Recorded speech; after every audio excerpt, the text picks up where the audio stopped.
Come tra il 7 e l'8 marzo, anche adesso, tra il 19 e 20 dicembre, sabato e domenica, è allarme rientri dal nord al sud per le feste natalizie.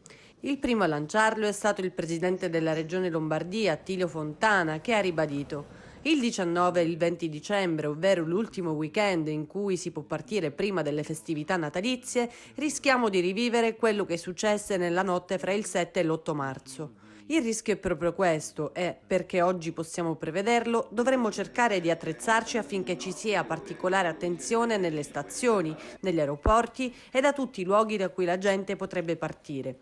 Bisognerà parlare con le prefetture e con le forze dell'ordine per evitare che si creino più danni che lasciare libertà a tutti di circolare nel periodo natalizio. Si tratta di un allarme fondato e concreto, allorché l'ultimo decreto del Premier Conte prevede che anche la Sicilia sia blindata dal 21 dicembre al 6 gennaio ed è consentito spostarsi solo per comprovate ragioni di salute o di lavoro o se si può dimostrare che si fa ritorno nel proprio domicilio o nella propria casa di residenza. Per le festività non è passata, inoltre, la richiesta di permettere i ricongiungimenti in base al grado di parentela, il che sbarra la strada non poco a chi vuole mettersi in viaggio. Il problema però sarà proprio nel weekend del 19-20 dicembre.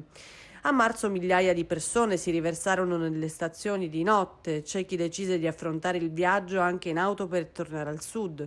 Oggi, memori di quell'esperienza, si ha lo stesso timore ma al tempo stesso, come ha sottolineato Fontana, si ha il tempo per organizzarsi e prevenire la fuga di massa.